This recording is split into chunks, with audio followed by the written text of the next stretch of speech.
क्या एमसीडी या पुलिस प्रशासन आज की घटना को लेके आपके सामने आई है या बात करने की कोशिश की है? पुलिस प्रशासन है, लेकिन वो हाइड एंड आउट कर रही है कि मतलब चीज़ें क्या है, बस जस्ट फॉर द सेक कि यहाँ पे प्रोटेस्ट ना हो, कुछ और कैजुअलिटीज़ ना हो, मैसपेट का सिचुएशन क्रिएट ना हो, उस वजह से आई होगी। अपनी वो प्रशासनिक अधिकारी है, उनका पता है। लेकिन एमसीडी का क्या मेन रिस्पॉन्सिबिलिटी बनती है? इतनी कैजुअलिटीज होने के बाद भी, पटेल नगर के बाद भी यहाँ पे थोड़ा सा कंसर्न हो जाना चाहिए कि हैंगिंग वायर्स है, बाकी चीजें हैं, बट किसी ने अब वहाँ देखिए अभी भी तारें लटक रही है जमीन। नहीं, दरअसल मैं तो एमसीडी को बहुत अच्छे से जानता हूँ, क्योंकि जो कोचिंग हॉल बंद कराया गया है 1 महीने बाद वो खुला है। इसका मतलब पैसे आराम से हैं। आप यहाँ से बता रहे हैं सर, हम वोटर नहीं है। आप जानते होंगे, आपको ये भी शायद पता होगा, मुखर्जी नगर में आप शायद आप बता रहे थे, मुखर्जी नगर के बारे में आपको बहुत अच्छे जानकारी होगी।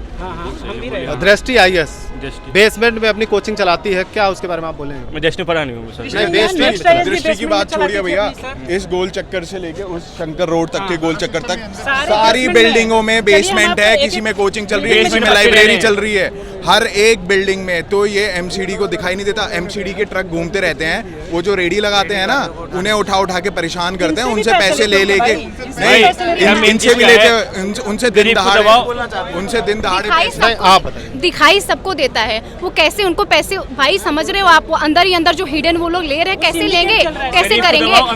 अमीर को उठाओ, इनका हिसाब है गरीब को दबाओ, जो बच्चा वो खत्म हो तो हो गया, अभी 4 दिन 5 दिन बस सब शांति हो जाएगा। आप देखना कुछ नहीं होने वाला है, कुछ नहीं होने। भाई ये बात बताएं। हम सर, मैं बता रहा हूँ, एक ही रीजन है सर कि हम वोटर नहीं है। हम वोटर नहीं है सर, क्यों हमारा कभी कोई एक दबाव डाल ही नहीं पाएंगे एमसीडी के ऊपर। मकान मालिक से पैसे लेंगे ये लोग और वो पैसे हम पे बढ़ाएंगे। ये बताइए, क्या स्टूडेंट पे यूनिटी है? सर नहीं है यहाँ पे सर, ऐसा अभी आज घटना के बाद मैं अभी देख रहा हूँ, अरे मैं आप अभी देख रहा हूँ भाई, 40 लोग उधर बैठे सर, मेरी बात 500 लोग इधर मेरी बात बैठे सुनिए सर, हम पॉलिटिकल लोग नहीं है, अभी यूनिटी है सर। यहाँ पे स्टूडेंट की स्पाइन ये लोग तोड़ देते हैं। पहले सर 2 लाख रुपए हम लोग फीस जमा करते हैं, फिर महीने का 25,000 खर्च है। उसके बाद सर हम क्या यहाँ पे यूनिटी सॉलिडारिटी दिखा के अपना पॉलिटिक्स करें, बताइए सर। यहाँ पे एक पूरा सिंडिकेट बन चुका है ना, और स्टूडेंट्स भी यहाँ वो 10 साल रहने नहीं आते, हर 2 साल में चेंज होते हैं। यहाँ से हटेंगे तो थोड़ा आउटर में जाकर रूम ले लेंगे, तो इन सब कारण से हमारी आवाज़ मजबूत हो ही नहीं पाती है। और सबसे बड़ी बात जो मुझे लगता है, हम वोटर्स नहीं है सर, यहाँ के रहने वाले वोटर्स हैं, वो हमसे चूसेंगे, उनसे एमसीडी अपना हिस्सा लेगी, और यही चलता है, यही चल रहा है। कैजुअलिटी के बारे में आपसे जानना चाहूँगा, यहाँ पे कितने लोग ऐसा हुआ है क्या? सर अभी मेरे साथ एक बच्चा था, उसका नाम ऋषभ था, वो लास्ट में निकलने वाले कुछ लोगों में से था, वो उसी बिल्डिंग में था, उसके हाथ पे भी चोट आई थी।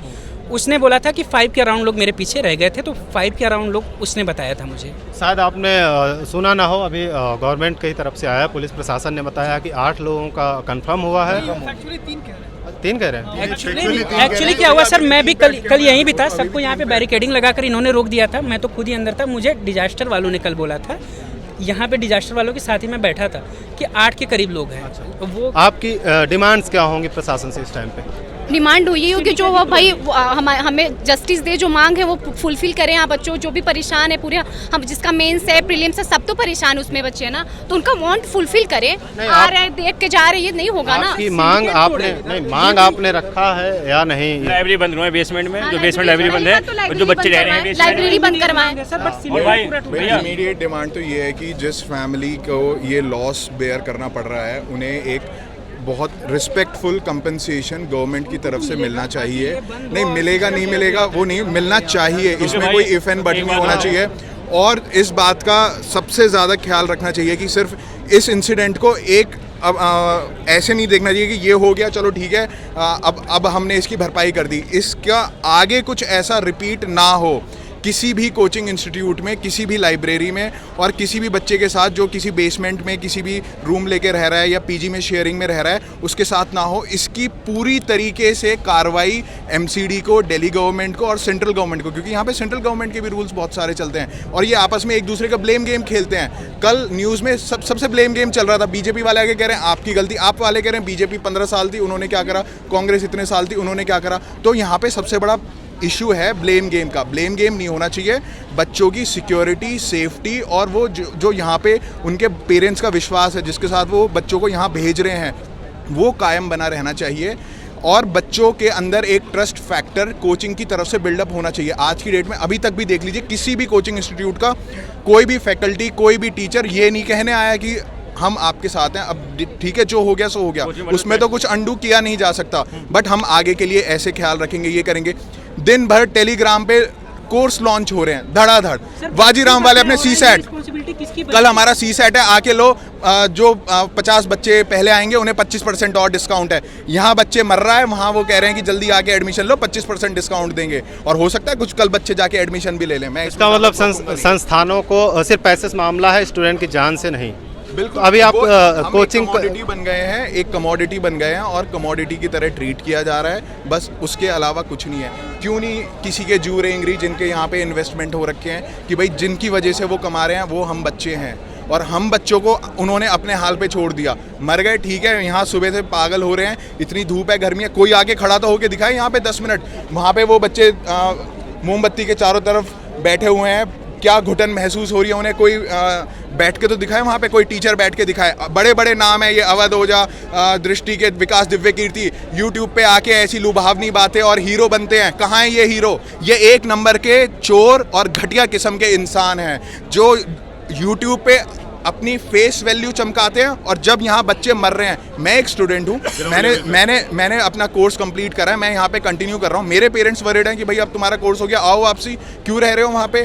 तो ये सिर्फ एक मेरे बच्चे का सवाल ही है। यहाँ पे जितने भी बच्चे हैं उनके पेरेंट्स ने सब ने कॉल करके पूछा है कि भैया अगर अब वहाँ पे नहीं ज़्यादा रिक्वायरमेंट है तो it's better to come back. कहाँ है ये हीरो जो बनते हैं? अपने आइडियलिस्टिक बातें सब यूट्यूब पे, और ग्राउंड पे सब दोगले, सब चोर हैं। विकास दिव्य कीर्ति, दृष्टि आईएएस के ओनर, और ये अवध ओझा हीरो बनते हैं। इन्होंने हमारे सारे लोगों को एक ऐसे इकोसिस्टम बना दिया है कि भैया आईएएस बनो, यहाँ आओ, हम तुम्हारे साथ हैं, ये हैं वो। कहाँ है? क्यों उनसे कोई सवाल नहीं पूछता?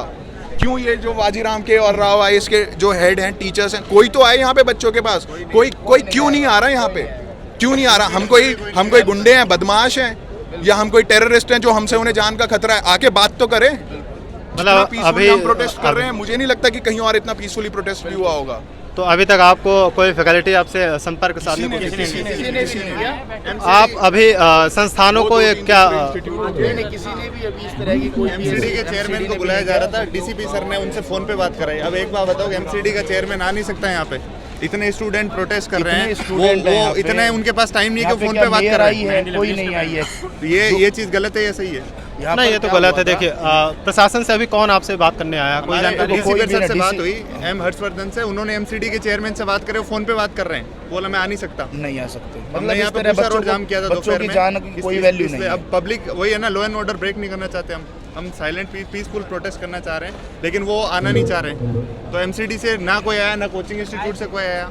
तो अभी आप लोगों का आगे का क्या प्लान है? सर, सबसे इम्पोर्टेंट बात ये है कि जो हमारा बेसमेंट में जो ये एजुकेशन पॉलिसीज़ ये चला रहे हैं, एजुकेशन क्लासेस चला रहे हैं, सभी को पता है कि ओल्ड राजेंद्र नगर के अंदर या कहीं पे भी एमसीडी जोन के अंदर बेसमेंट के अंदर किसी भी तरह की कमर्शियल एक्टिविटीज़ को आप नहीं कर सकते हो।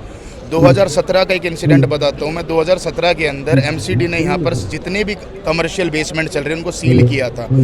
उसके बाद प्रशासन को एमसीडी वालों को पैसा दे करके दोबारा से खुलवा लिया गया है। तो कल भी अगर ये बंद करते तो मैं आपको ये कह सकता हूँ, इस बात में कोई दोहराई नहीं है कि ये दोबारा खोल दिए जाएं, क्योंकि इसके अंदर आपका प्रशासन से लेके शासन से लेके सभी लिप्त है। आप उसमें कुछ भी नहीं कर सकते हो। जितना एक बात होती है कि मंत्री से लेके संतरी तक भी बिकता है, तो जितनी अच्छी वैल्यू आप दोगे वो आपका काम करेंगे। क्योंकि आज तो हमारे साथ ये इंसिडेंट हुआ, 3 दिन बाद 4 दिन बाद ये इंसिडेंट दब के कोई बड़ा इंसिडेंट कहीं और पे या कोई भी पॉलिटिकल इन्फ्लुएंस ऐसा डाल देंगे कि इस इंसिडेंट को ये स्टॉप कर देंगे। हमारा मामला शांत हो जाएगा और इसी तरह ही अपनी जो भी दुकानें चल रही है इस दुकानों को चलाएंगे। तो क्या ये जो भी पॉलिसी इनकी चल रही है, लेवल बाय लेवल नीचे, ग्राउंड लेवल के नीचे भी या बेसमेंट के नीचे बेसमेंट बनाए जा रहे हैं, क्या एमसीडीज पे अपना कोई अलग नियम नहीं ला सकते? सर देखो, इस पे एनओसी मिल रखी है, लेकिन एनओसी सिर्फ लॉजिस्टिक के लिए है कि आप कुछ लगेज वगैरह कुछ रख सकते हो। अपना ऐसा आप इसको स्टोर रूम बना के रख सकते हो।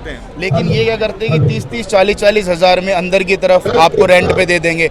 लाइब्रेरीज आप चलाओ, आप विश्वास नहीं करोगे, हर गली के अंदर 3 से 4 लाइब्रेरियाँ खुली हुई है, और जो कि उनके अंदर अंदर कोई भी फायर एग्जिस्टेंस ऐसा नहीं है। एक गेट अगर उस पर बायोमेट्रिक लगा के आप इस तरीके को कर सकते हो, कल को और ऐसा इंसिडेंट ना क्रिएट हो जाए, बच्चे फिर किसी न किसी की जान की माल की हानि हो सकती है। चलिए मेरी बात हुई अभी एमसीडी से, एमसीडी वाले आए थे। अच्छा, आप बात हुई है। तो हाँ, आप बता रहे हैं इनको एमसीडी वालों से बात हुई है। क्या बात हुई हम जानते हैं, क्या बात कह रहे हैं जिनकी सिर्फ 3 लोगों की मौत हुई है, सिर्फ 3 लोगों की मौत हुई है। हमने उनसे कहा है सीसीटीवी देने के लिए, उन्होंने इग्नोर कर दिया है। उन्होंने कहा है कि राव के डायरेक्टर को तिहाड़ जेल भेज दिया गया है और उस पर जुडिशियल इंक्वायरी बैठेगी। हमें जुडिशियल इंक्वायरी कुछ रिटर्न में कुछ नहीं दिया गया है और कहा गया है जिनकी मौत हुई है उन्हें 10 लाख रुपया दिया जाएगा। यहाँ 1 साल में रहने में लोगों को 5 से 7 लाख रुपये लगते हैं और आप जो चले गए डिजीज जो अब कभी नहीं आएंगे उनको आप दे रहे हो 10 लाख रुपये। ये और बाकी ये इंक्वायरी करेंगे, एग्जीक्यूटिव बॉडी बैठेगी और कब बैठेगी क्या बैठेगी कुछ नहीं पता। इंक्वायरी के बारे में आपको कुछ नहीं बताया, कौन कौन होगा कौन नहीं? कुछ नहीं बताया गया, बस बोला गया इंक्वायरी बैठेगी और इंक्वायरी बैठ करके फिर आपको आगे बताया जाएगा और उससे आगे वो कुछ नहीं करा और वो कुछ करना भी नहीं चाहते। तो एमसीडी से कौन, कोई उच्चाधिकारी आए? ऑफिसर आए थे, कोई शायद डिप्टी चेयरमैन आए थे, आई गेस कोई ऑफिसर आए थे। तो आप इससे हाँ, डीसीपी से भी बात हुई मेरी। अच्छा, उन्होंने भी यही कहा है कि हम जो भी राव के डायरेक्टर थे और जो इनका ऑर्गेनाइजिंग हेड है उनको जेल में ले गया था और जुडिशियल इंक्वायरी बैठी थी उनके ऊपर, उनको तिहाड़ जेल भेज दिया गया है। एक बात बताइए, जेल तो कोई भी चला जाता है, 4 दिन में वापस आ जाता है, क्या आपको ये नहीं बोले क्या? मैंने वही कहा उन्हें, वो वही कह रहे हैं कि हम इससे आगे क्या कर सकते हैं। अब बात वही है, अभी कुछ दिन पहले पटेल नगर में एक बच्चे की मौत हो गई, उस समय इतनी मास प्रोटेक्ट नहीं हुआ, वही 3-4 दिन पहले हुआ है, मास प्रोटेस्ट नहीं हुआ, वो दब गया बात। तो ये बताइए, जैसे एक मर्डर हो रहा है, ये एक तरीके से मर्डर ही है क्योंकि आप 2019 से रह रहा हूँ, ठीक है। मैं पहली बार जब यहाँ आया था 2019 में आया था जॉब करते हैं। यूपीएससी आप कर रहे हैं, आपको भली बात ये तो पता ही होगा उनमें कौन से चार्जेस लगे। वही वो नहीं, मैं यहाँ 2019 में आया था, उस समय 2019 की बात बता रहा हूँ, आज से 5 साल पहले की बात बता रहा हूँ। उस समय जब मैं यहाँ आया था बारिश के मौसम में इतनी पानी होती थी जब राव आईएएस बना भी नहीं था, न राव आईएएस बना था न उसके बगल श्री राम कंस्ट्रक्शन में था। अगर इतनी नहीं, चलो बहुत पुरानी बिल्डिंग है तो बात समझ में आती है, अगर ये इतनी नई बिल्डिंग है तो एमसीडी क्या कर रही थी, उनको पता नहीं कि फायर एग्जिट होती है, इतने बड़े बेसमेंट में फायर एग्जिट होनी चाहिए। इतनी बारिश हुई है, यहाँ भराव हुआ है, क्या उसके लिए कोई अलार्म सिस्टम नहीं यहाँ पे था? यहाँ कुछ नहीं है, यहाँ पर सिर्फ पानी भर जाती है, बच्चे अपने रिस्क पे हैं। यहाँ पर खाली ओनर को पैसे दो, कोचिंग माफिया को पैसे दो। बेसमेंट से पानी निकालने की कोई ऐसी सुविधा? बेसमेंट से बच्चे नहीं निकल सकते, एक ही गेट है। अगर 40-50 बच्चे बस फंसे हुए हैं तो वो निकल नहीं सकते, भगदड़ हो जाएगी। एक ही गेट है यहाँ बेसमेंट में। तो लगभग कोचिंगों का यही हाल है यहाँ पे? लगभग लाइब्रेरी का ही हाल है। जितने बेसमेंट में, ऐसे कैसे चलेगा? आप जितने नहीं है, सारे ही बेसमेंट में, एक भी बाहर गिनी चुनी 2-3 मिलेगी, सारे ही बेसमेंट में लाइब्रेरी। और घर का तो उससे भी ज्यादा बुरा हाल है और कोचिंग इंस्टीट्यूट का उससे भी के फ्लैट में उसको पटरी लगा के 5 लोगों को 5 BHK बना दे रहे हो, वो कभी सस्टेनेबल है? वो नहीं है। कहाँ है एमसीडी? मेरे खुद के फ्लैट में ऊपर 2 तल्ले डाल दिए हैं, एमसीडी कहाँ है? अभी कंस्ट्रक्शन हो रहा है, एमसीडी कहाँ है? अभी कॉल करो तो फिर पैसे खिलाए ना आपने एमसीडी। अभी मेरी पुलिस से बात हुई, अभी मेरी डीसीपी से बात हुई, वो कह रहे हैं कि हमने चार्जेस फिट कर दिए हैं, अब जिस पे इंक्वायरी जिसकी गलती है उस पर इंक्वायरी होगी। अब क्या अगले बार फिर किसी बच्चों की मौत होगी तो आप इंक्वायरी करोगे?